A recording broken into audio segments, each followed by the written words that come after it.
I mean, there's a whole different kind of relationship between how I'm viewed within the filmmaking industry and how he's viewed within the filmmaking industry. Okay. Did you say we're not going to get into a discussion about Passion of Christ? Passion of Christ.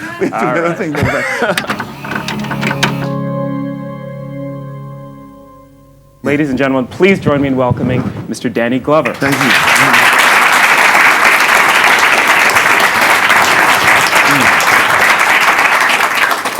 All right, let's start very early on with the theater. Your folks are from Georgia, but you were born in San Francisco. You grew up in that area, and you went to school there as well. Well, my mother's from Georgia. My father's from the Midwest, okay. and my mother was born in rural Georgia, a place called Louisville, Georgia, which was the first capital pre-revolutionary capital of Georgia, and. She went to Payne College, which she graduated in 1942. She was the first in her family to graduate from college. On my maternal side, which I know so much about, my maternal grandparents. My grandmother was a midwife. My grandfather was a farmer, poor farmers, but very, very, very socially conscious. They probably didn't go past the 3rd or 4th grade. They were very, very important and stalwarts in their community. And so, you learned about the union movement quite early, I believe? Well, I learned about that through my parents, in a sense. So my mother graduated from college and taught my grandparents made enormous sacrifices for my mother to go to school, and graduated, taught a year, and then ended up in New York, and met my father, who was in the Army, who had come in a station upstate New York, and interesting enough, met one afternoon and went to see a speaking engagement with Adam Clayton Powell. Really? Yeah, and so that's how they first met. And then he was stationed out on the West Coast, Los Angeles, and then San Francisco, after he was discharged from the armed forces, and wanted to go back to the Midwest. My mother, who often made unilateral decisions in our family, my mother said, "We're going to stay in San Francisco." And which was very important for me in terms of, I think, my own growing up. Yet while I grew up in San Francisco, one thing that my mother made sure of is that I had a very close contact with her parents in Georgia.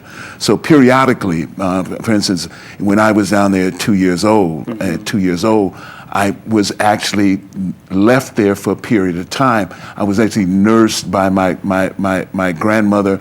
I met my maternal my grandfather's grandmother, who was 90-something years old, who had been born in 1853, who actually had been at the moment of the emancipation. They all got together in the square in Louisville and decided what names to take.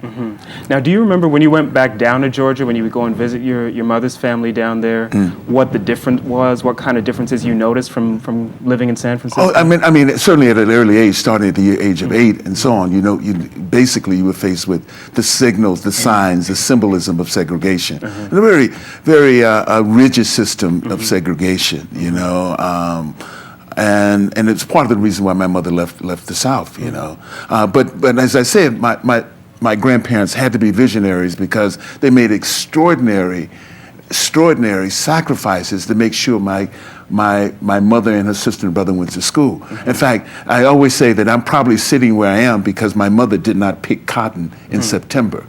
Most kids pick cotton in September and didn't go to school in September. My mother and her sisters went to school in September, which and they came in shoes that were too small. They walked enormous miles and a number of miles, and they wore just homemade dresses, but they went to school in September, and as opposed, they had developed a culture of learning, a culture that was associated with education and that made a difference and the for you. future. And what I'm saying is that had she not, she may have had another different life, right? Because she made and I don't know what that life might have been. It may not have produced me, you know what I'm right. saying? So in that sense. Now, So and the truth of that is that sense. So one of the things that was very clear to me very early on in life was my only connection to that, and the sense to myself as only a part of, or an extension of that manifestation, or a part of that continuum. Right. So one of the things I understood really earlier that I'm not. I'm only a spoke in the wheel. Okay. And it was one of the things that was very enriching for me, because I had I had my grandparents until I was in my mid 40s. They both died at 99 years old. So, and I took care of them. And so I was able to kind of have a relationship with them. My grandparents could not figure out what I did. They had no connection with what I did. Do you think they would understand now? They understood. They understood later. All they knew is that my grandparents. My grandmother would say it to me one time when she tried to figure out why everybody was asking me for a picture or taking an autograph. She just said to me, "Son, you must be some kind of important." But she didn't know. She didn't have any idea. But when she saw Color Purple, the first thing she said, "That boy, know he was raised better than to act like that." and basically, the next thing comes out of that. It always makes me well up when I talk about my grandparents. Next things come out of that. When I see that boy, make sure he has a switch. Give you a licking. Well, so it was kind of really dynamic, but they were very. I mean, the presence of my grandparents, was so. They had enormous. My grandmother had enormous presence, and let me just ask you this: what drew you out of that upbringing, your grandparents and your parents and your mother especially, to the theater? Well, first of all, I'm a child of the civil rights movement, and I make no doubt. I make no.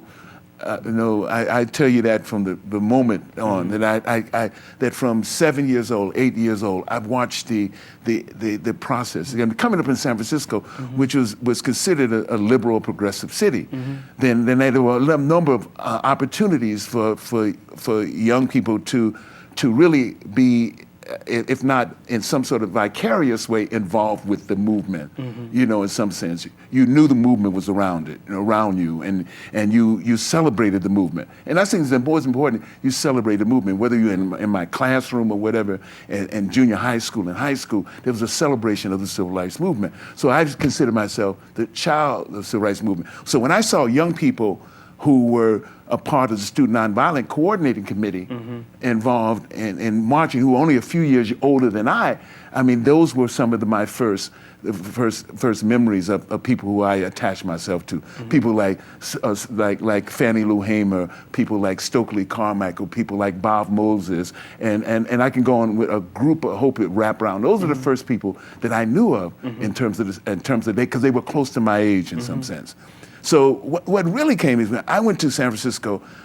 My parents, we lived in the projects until I was 10 years old in San Francisco. We moved around from the various projects. Then my parents were able to buy a home when I was 10 years old in the Haight-Ashbury. So I grew up in the Haight-Ashbury, which is where I still live. Oh, really? I still live in the same. I live about 6 blocks from where I grew up. When you moved to Haight-Ashbury, what year would that? And that was 1957. 57. Okay. And so when I moved to the great Haight-Ashbury, so I watched the whole kind of process of evolution that happened, from that whole product. Then I went to San Francisco State College in 1967, and I was involved in the Black Student Union and involved in student activism. See, what I don't understand so far from all you've told me is how come you became an actor and not an activist? I mean, why weren't you a Panther instead of on the stage? Well, we weren't Panthers because we weren't dangerous enough to be Panthers. In all honesty, we weren't courageous enough to be Panthers. In all honesty, we kind of identified. But we invited Amiri Baraka out to San Francisco State in 1967, spring of 1967. We invited Amiri Baraka, and Amiri Baraka at that time was the leading voice of the Black Power movement or Black arts. And so we invited him out there for a semester. And we were able to do that basically because the BSU controlled the Associated Student budget. So we said, we want Amiri Baraka out there, we got Amiri Baraka out there. And so what happened was Amiri Baraka came and began what he would call a community communication program, which involved dance, which involved theater, which involved music, and it had and poetry. It was amazing.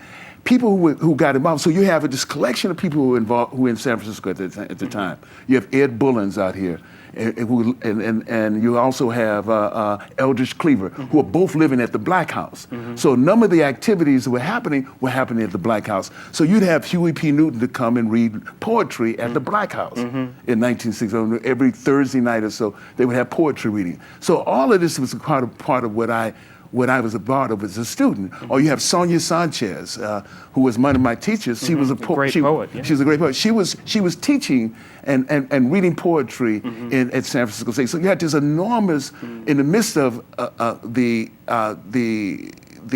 Black Power movement. What preceded that to some extent was the Black Arts movement. Okay, so there wasn't a real both of these division things have between so the both arts of these and had the politics. There wasn't a real division between the arts and the politics. No, at there that time. wasn't. So when we got it, so all of us got involved in that. Okay. I remember Baraka, and I teased him about this, coming to the BSU office one day and coming in and said, I want some of you so-called revolutionaries to come and be in these plays. And so we all started doing plays.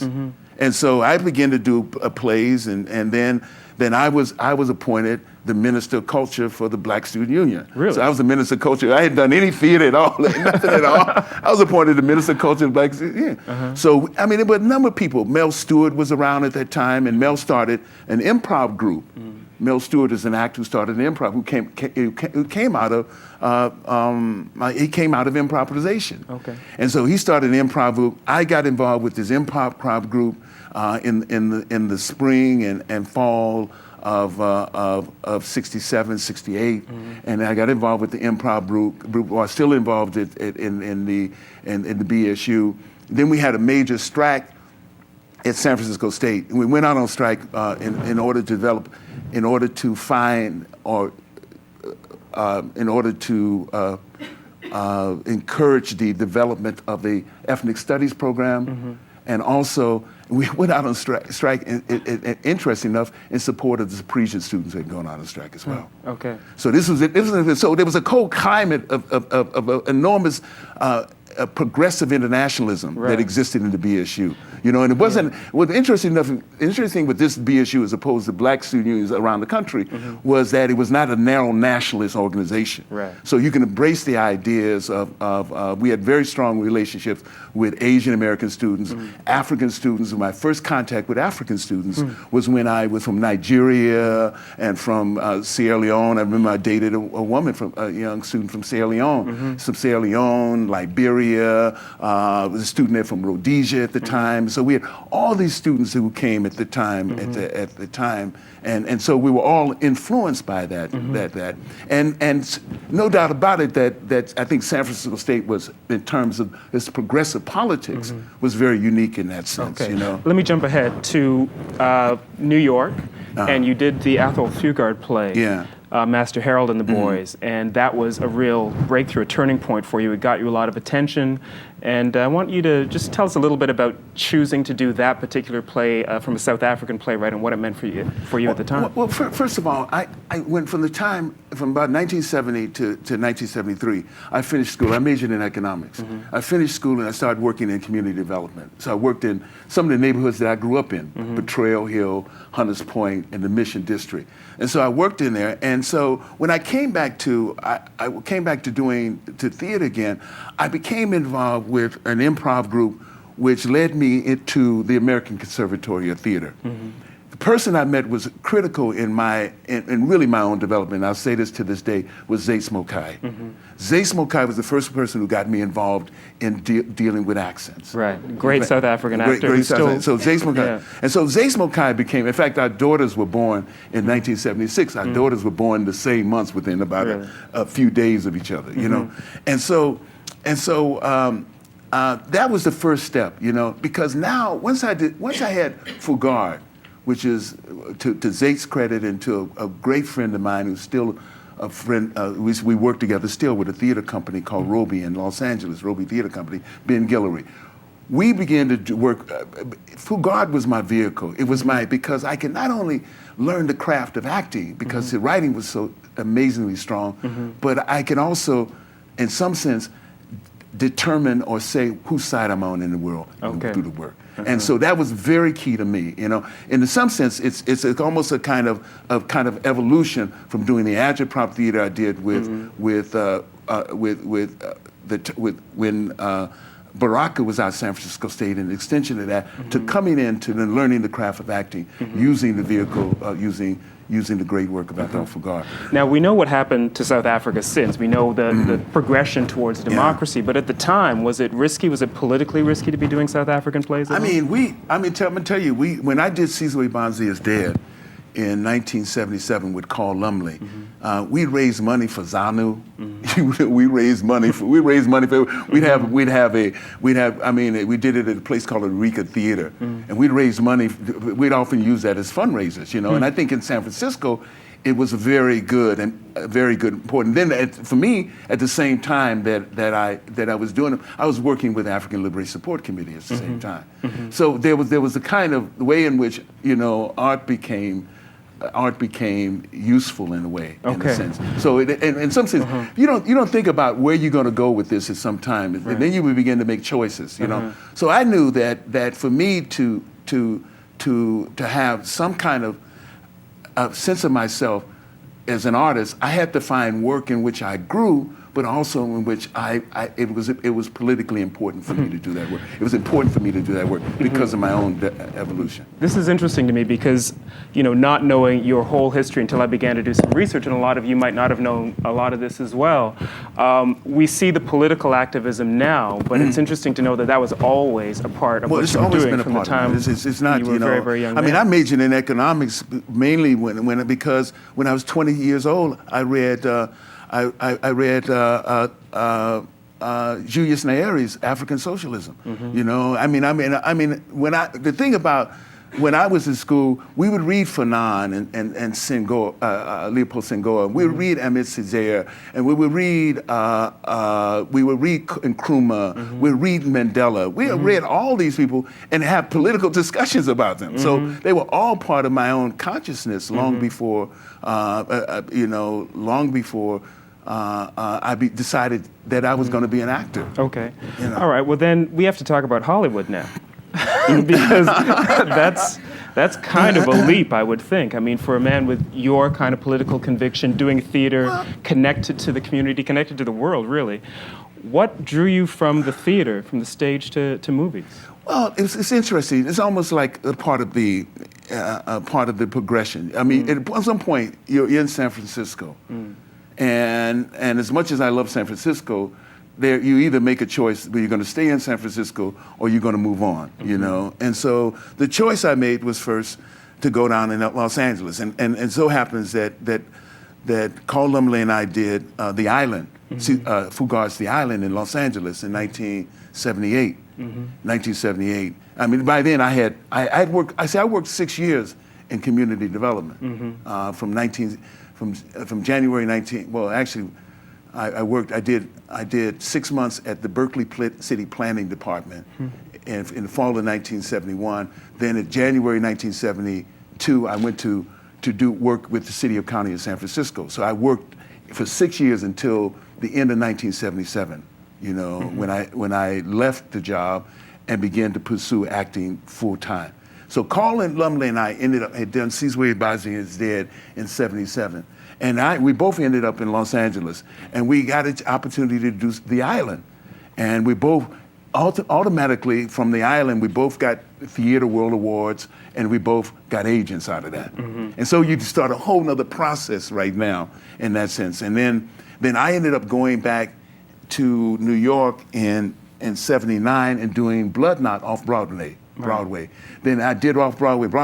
Fugard walked into a run-through of Blood Knot and remembered me that in 1980, remembered me from that and called me up when I was down in Los Angeles doing theater and called me up to do Master Harrow and the Boys. Okay. Robert Benton saw Master Harrow and the Boys and said, I think, he told me, he said, when I saw you, I said, I thought I found the guy who I wanted to play Moses. In Places in the Heart. Right. In Places in the Heart. And the only problem, he said, I thought you may have been a little bit too young. So there was a kind of progression that happened in a sense, you know. And then all the other stuff happens after It started to happen quite quickly, though, didn't it? Because once you did Places in the Heart, you began to get movie after movie. Once you did Places in the Heart, then Places in the Heart is connected to Witness, Silverado, Color Purple, then Color Purple is connected to the first Lethal Weapon. Warner Brothers produced Color Purple. They've also produced Lethal Weapon series. Did you take to movies right away? Did you find that you were a natural at it? I don't think I feel I'm a natural. Not even that. You know, there was a ceremony, there was a program every year where all the casting directors in LA, they have a program and they present awards and stuff like that. And one time they asked me to come to present an award, and so the first thing I said, I want to apologize for all the horrible auditions I gave. Man, I used to give some horrible auditions. I mean, it's a process. I mean, I think for me, and if this whole thing is a lifelong journey and learning and growing, you know, each moment, you know, for me has been a moment of growth, and I understand that, you know, and I understand that it takes, you know, someone, you can be intimidated by it, but because you're intimidated by it doesn't mean you can't overcome the intimidation of fear. So I understand that clearly, because I remember the first audition that I went to, even the first stage audition I went to, when Baraka told us to come over there, I was intimidated by it, you know, and I mumbled out some words. Nobody else auditioned for it, and they gave me the role. So and that's it. And so what I understood that was that with work, that the work in some sense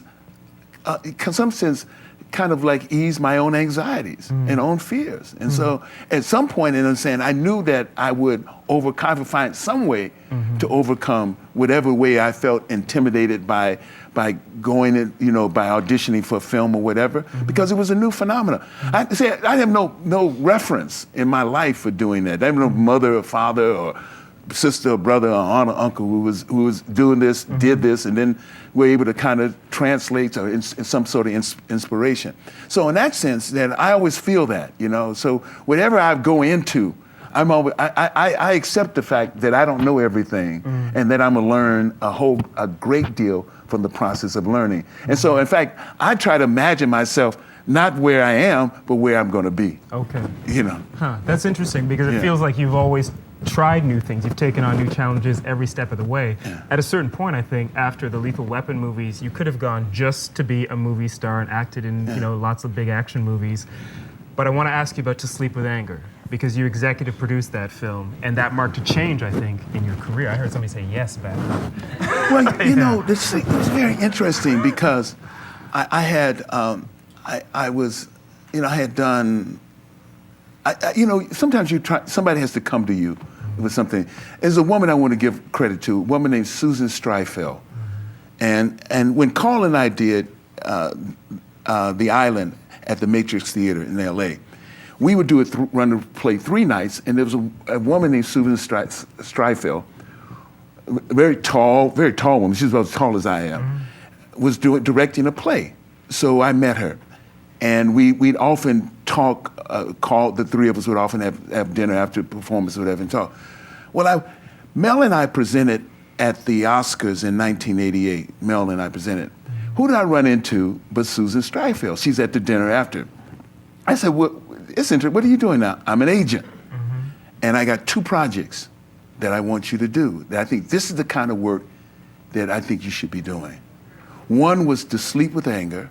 And the one was an HBO film I did with Ruben Blades called Dead Man Out.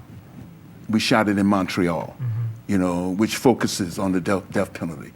And so they were trying to get money to do Sleep with Anger. We made Sleep with Anger for $1.5 million. So we got the money from Sony. Lethal Weapon had become a cult hit. And it was like, I mean, it only had did somewhere around $70 million box office domestically. Okay. But everybody was renting the movie at the video store and everything else, so it had become a hit in some way. So Sony gave us the $1.5 million based on the fact that they thought there was going to be a Lethal 2. Okay. You know, and that's how we were able to raise the money. But once she saw that movie, Which is interesting because I thought about this yesterday in the conversation with Simbane. Once I saw that, I mean, there's elements of Simbane's influence even in _To Sleep with Anger. Charles you know Burnett, what I mean? yeah. Charles Burnett. And it was so amazing that in some sense, the movie was I accepted the movie in a lot of ways because I was excited about what I did not know and what I wanted to feel, which I didn't know, what I didn't have any reference. I remember stories from my grandmother, you know, I mean, the kind of stories, the allegorical stories that my grandmother would tell me. And I remember all that came in when I read this film. And so we began to, so then I attached my name to it. Mm-hmm. Was it a different kind of acting for you? I mean, from doing the bigger studio movies to doing a movie by an African-American independent like Charles Burnett? Absolutely not. Mm-hmm. You know, I don't think I approach it whether I'm doing theater, whether I'm doing a large budget film, or I approach it the same way. But it was really one of the things that was so exciting. It was a different kind of movie. It was unlike any movie I had done. Mm-hmm. You know, and so I felt there was an element of risk that wasn't associated with most of the stuff I had done. Mm-hmm. Now, from beginning to work with American independent films, you began to look beyond America and to work internationally as well. And you did a number of South African projects, Mandela, Boseman and Lena as well with Angela Bassett. And I want to just ask you a little bit about that, about using, again, the clout that you developed working in Hollywood to begin to make projects internationally. Well, I think one of the things that happens is a lot of times we get in a position, which is an extraordinary position to me as an actor. I had a franchise movie that I was involved in. Mm-hmm. You know, one of the things that I think you started thinking about, the questions of what do you want to do? Mm-hmm. You know, I mean, what do I want to do? I mean, what kind of stories I want to tell? This is a whole based on, we're talking about storytelling, you know? And very interesting, you see it so clear. I'm going to tell you an example. Mm-hmm. When Lawrence Kasdan came to me and said, you know, that I'm making a Western, and he said, I want to make a Western with a black hero in it. He didn't say I wanted to make a black Western. Mm-hmm. He said I wanted to make a Western in a black hero, where he wanted to place African Americans, people of African descent, people of color, in the historic place where they were in the West. That's right. That's why he wanted to do that. So it was a whole nother kind of change. So the question then becomes about who makes the choices about what stories are important and what stories aren't important. Mm-hmm. It's very key.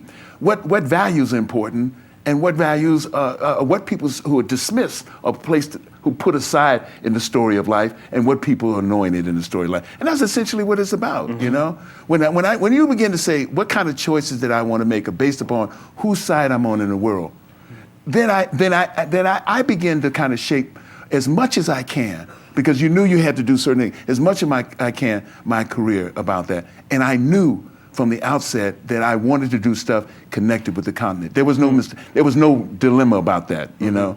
How can I do that? And of course I started with Fugard, right. And when I did my first thing 30 years ago. But how do I be able to kind of realize that? And it's difficult to realize that because there's so many changing elements in there. And then you often, in all honesty, that you often have to have the right elements come together at times. Elements came together that allowed me to do Boseman and Lena, or the elements came together for Bopa. The elements came together for Mandela. But you know, but that's only one thing. But the other thing is that I from the very point that I met, I went to Africa, and I went to Kenya in '88, summer of '88. I went to Kenya. I was in Zimbabwe. I was in because I could still to South Africa. I went to Cote d'Ivoire. I went to Senegal, and I went to Nigeria. You know, and Ethiopia. Those are the countries I went to in '88. And I was trying to figure out a way of how I can now begin to embrace the idea of supporting African cinema. And who do I talk to in the sense of that? Right. Who are the people to talk to? Let me ask you this, just to interrupt you for a second. As you're doing this, you're traveling to all these countries in Africa, you're trying to figure out how you can support African cinema. What is your agent saying? back in Hollywood? Is there somebody saying, we need you for this Hollywood project, come back home? Or did you have enough most at that time in '88, I would see stuff, and I would know I was going to do that stuff 4 months from now, or whatever, So we so had your time to go away at that time. But I think on the one hand, the one is that, so in some sense, I was trying to do that in a sense, and so I met people, I met people like Med Hondo, I met Usman then, I met a number of filmmakers in Zimbabwe. I just met different filmmakers, and so on one hand, this is what I have in my mind to do, and so you always kind of say, well, how can you do that, and I think now, and to jump forward a little bit, I think now is kind of opportunity that I have to kind of develop a relationship with filmmakers, which because of what's happening on the continent with filmmakers, and plus I have an extraordinary partner in Jocelyn Barnes in doing that. So that makes that whole a whole nother kind of relationship that I want to develop. Now you've moved into directing as well. I know you've already done one project, and you've got another one that you're working on with Jocelyn right now. Jocelyn wrote an extraordinary script on the Haitian Revolution on Toussaint Louverture.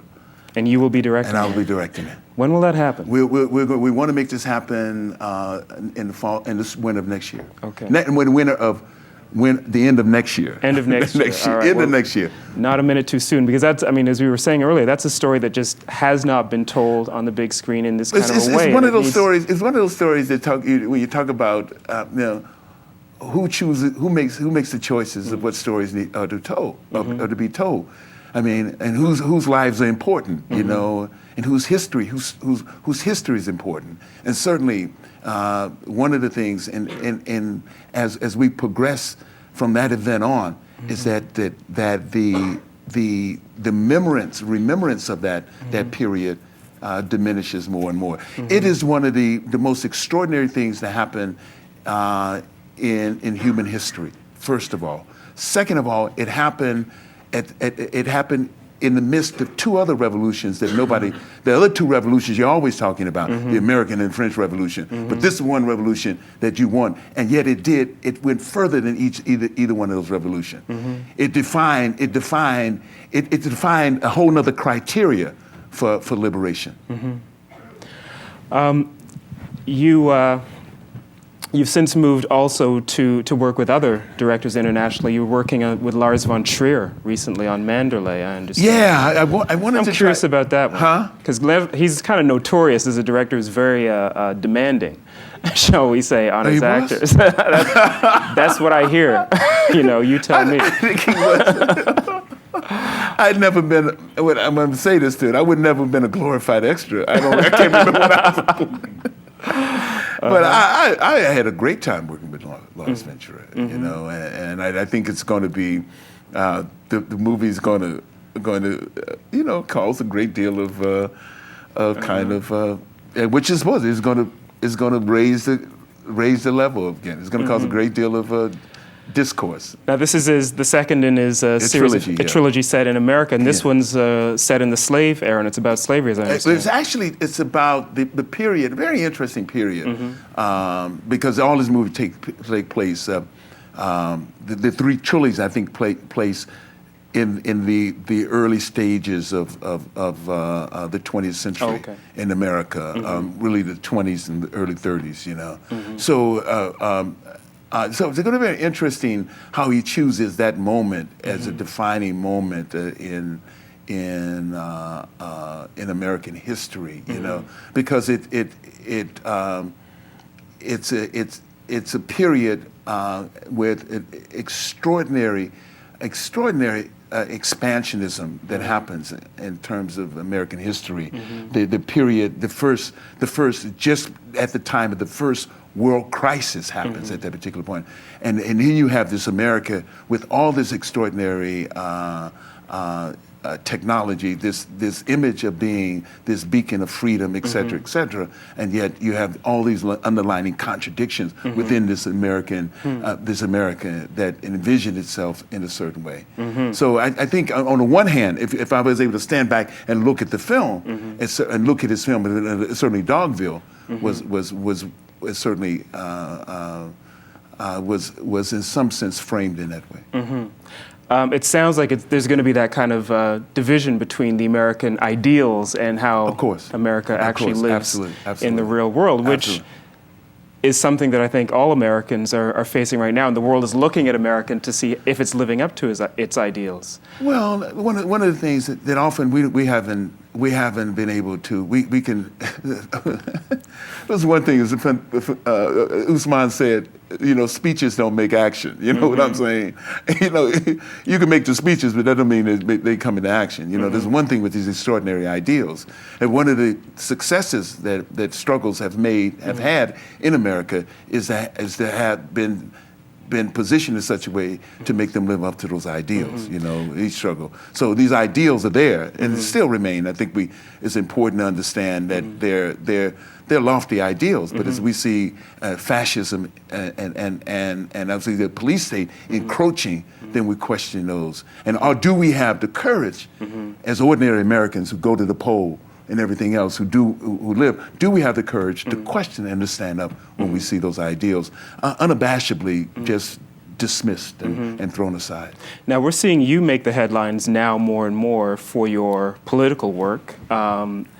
And does that have anything to do with what's going on in America now? Do you feel the need to do that more? I don't think so. There's certain things that I've been concerned about. And I'm saying that on the one hand, that the TransAfrica has been something that I've been involved with in some way for more than a decade, the TransAfrica Forum. I was involved with the forum and actually gave resources. I've been on the board of directors for the last 6 years, and I'm the chairman of the board right now of directors. But one of the things that I saw was, as a medium, I feel, and I felt this, and maybe I didn't know how to articulate it when I was younger, but I felt that African Americans needed an organization that could focus on and dynamically focus on, dramatically focus on a policy, U.S. policy toward Africa, and to speak truth to power. And I've always felt that, to question whether we question whether we question agreements, as we call it, NAPAD, or we question AGOA, whatever, to question what is happening on the continent, but also to hold America, to its ideals, certainly. So I've always felt that, and I felt that, and whether it's my work in the anti-apartheid movement or my work in the African Liberation Support Committee, with the African Liberation Support Committee in the early 70s, I've always felt that there was some sort of way to do that, and the need for that. So part of my work with TransAfrica, and it has been a major focus for me, is to do that. Randall Robinson was extraordinary in forming this ideas. But I think also that the man we have as the director now, the president of TransAfrica, Bill Fletcher Jr., is quite extraordinary too. And envisioning TransAfrica and the role it can play as we deal with the enormous problems that we have to deal with Africa and African descendants in the 21st century. Okay. We've talked a little bit about your work on screen and your work off screen, and I bet there are some questions here. So I'm going to open it up to the floor now. If you have questions for Danny Glover, there are people with microphones around the room. Please stand up and someone will bring a mic to you. If you got anything at all to say to or to ask of Danny Glover right here. Who wants to start? Was there? Yes, there's someone right here. Can we wait for the mic, please? Hi. I saw you yesterday with the screening of Black Girl, and I'm wondering if you mind, even though I'm not sure if everyone here was there, you were referencing a James Baldwin essay on creativity. I'm wondering if you could just speak about that again. It was inspiring. It was Well, it's Focus about on creativity. the role of an artist. James Baldwin, who was really one of the first writers that I read when I was a high school student. You know, I remember The Fire Next Time when I was read that. I was a high school student. He said the artist's role is essentially not only to uncover the answer, the question behind the answer. You know that it must go deeper than that, and certainly part of the work that we try to do as artists is to try to not allow ourselves to be to just not limit ourselves to what is superficial, and in that sense that it's very important that we deal with and refrain from dealing with the kind of cliches that are often associated with that we often find in work, you know, and also the kind of sense of mediocrity. You know, I think real art it has to be something that kind of dismisses mediocrity. You know, in the sense that we have to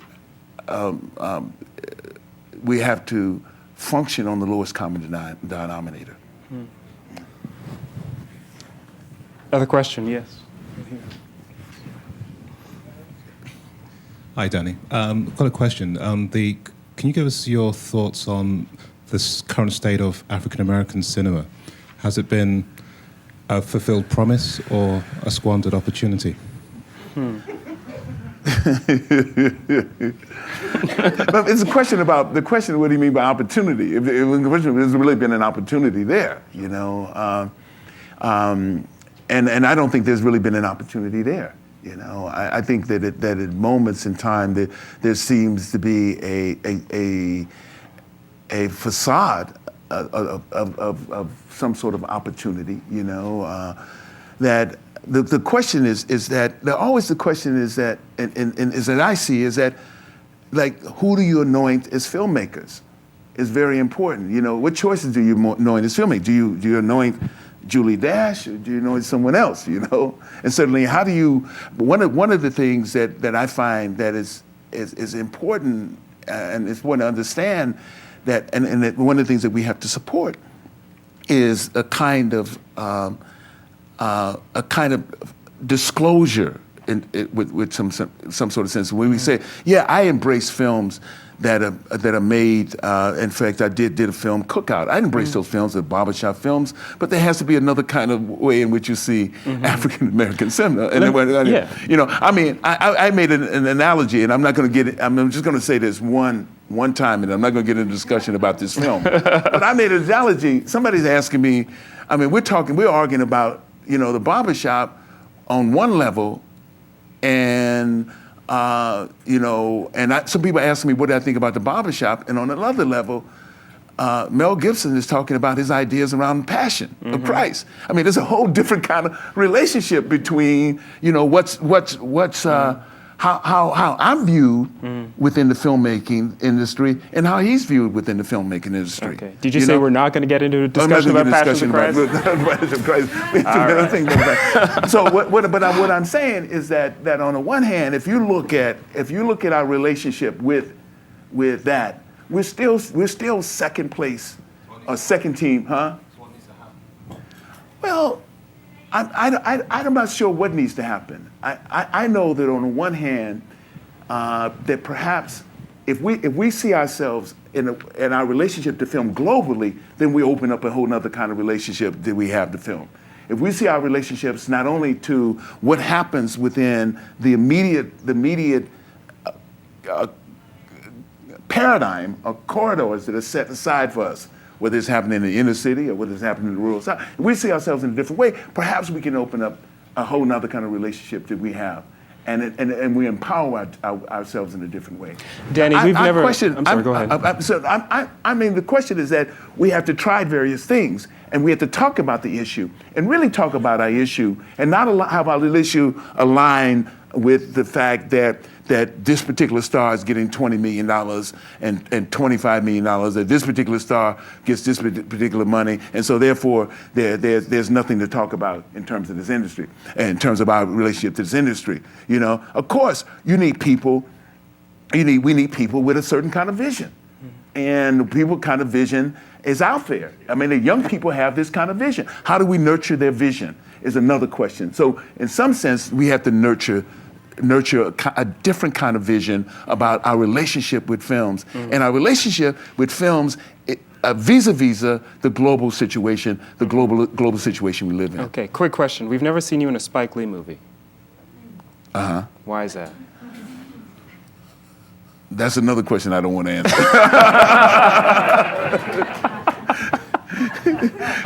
You asked Mike that, you know what I mean? All right. Other questions for Danny? Yes, right here. Hi, Danny. You were talking about embracing the things that you fear, and now you're moving to the directing side of things. Can you talk a little bit about that movement? Do you have those, like as an actor, you were saying it was hard to move forward sometimes and then audition because you're nervous and you overcome that. Are you having some experiences you can share with us on the directing side? No. I mean, one of the things you learn as you grow older is that you accept that you don't know everything, you know, and you look for people to help you out, and look for people able to enrich your life, enrich your vision, you know. So the fact is that I don't feel any fear that, you know, I know one thing is that one of the things that brought me to acting was that when I that made me feel that this is what I want to do, that whenever I read a book, I don't care whether it was Stanislavski or whether it was Uta Hagen or whatever, whenever when I read that book, I understood that intuitively I felt those things, you know, and that was the first thing, that intuitively I went some sort of in some sort of way. Intuitively I felt certain things. Intuitively I saw certain things, and so certainly that is a part of my inspiration, and a part of my inspiration comes from the fact that in my life I've decided who I want to be in my life, and so and that reflects in my work, and it certainly reflects in the movies that I do, and what values I think are important in terms of making the films, doing the films that I direct. We've only got a few more minutes, so let's try and get questions in. Yes, right here. Can you wait for the microphone, please? The HBO TV movie that you did with Whoopi just recently In Toronto, yeah. In Toronto, which I thought was fabulous, was a ton of fun, but was almost the flip side of the character in To Sleep with Anger. I want to know. I didn't think about that. That's another kind of way of he looking at it. wasn't sleeping with his anger. He was just kind of embracing it. But do you ever feel like that character felt, that you get so frustrated that you want to set someone's house on fire? I want to set the enemy's house on fire, you know. But we have two different enemies, you know. His enemy was his own sense of self-deprivation, his own sense of self-hate. You know, my enemy is not that. You know, there's a lot of people. You know, I get upset, but listen to say this, that I know that there's a healthy way, and Dr. King talked about this as well. A healthy way to deal with one's anger, and there's a productive way to deal with one's anger. And I'm always trying to find some sort of productive way to do that, but not to the point that I want to set somebody's house on fire. No. Okay, we have a question over here. Hello, Mr. Glover. Hi. My question is about the state in Sudan, and is there any story that you might want to, or you would like to tell about Sudan, or say Rwanda?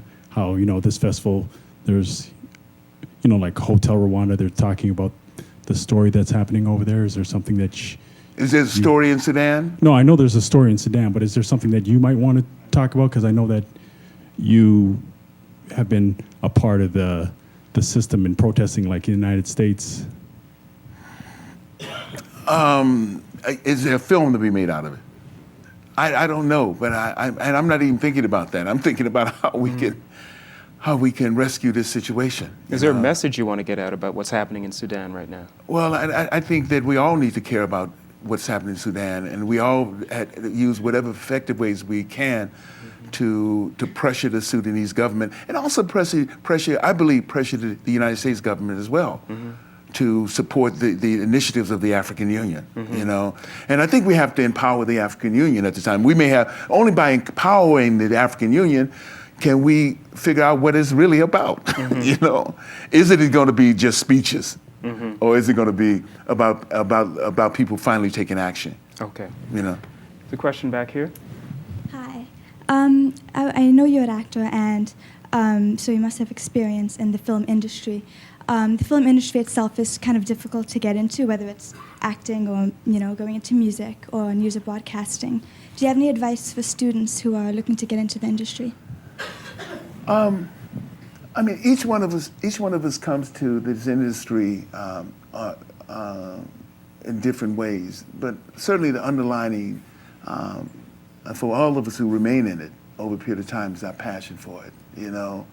And certainly the first thing is that don't let any of the stuff you see kill your passion for it. And if you're really passionate about it, you'll go on and you'll find your own way. I mean, there's no way that I can say do this or do that. And I've always said that. I don't say do this film or don't do that film, because it begins about building a life. It becomes a journey. Because once you're passionate about something, it becomes a journey. But always try to speak from your own vision whenever you can. Not always you can. You know, always you had to take a job because you got to make a living. But whenever you can, try to understand that more than anything. It was important for me, and I may not understand, it was important for me to have a vision of the world and what role I can play in the world and who I wanted to be in the world and what was important to me in the world. It's important for me to have that as my centerfold, as my foundation. You know, without that, you know, I feel like I was flailing somewhere. Without that, maybe I really would want to do something that, as you suggested. I'm not going to repeat it, but do something you said. Maybe without that, but I feel like in some sense that I have some foundation. And the more and more that I see, the more and more that I talk, and the more and more I come into contact, the more and more I'm here. I mean, this was an extraordinary 5 days with the filmmakers that I've met here, men and women who are filmmakers, and young men and women who are filmmakers. And I got excited about that. So I want to be excited about that in some sort of way. And that reinforces, some sense, what I believe is true. Because in some sense, the stories that we talk about go beyond, they're cross-generational, you know?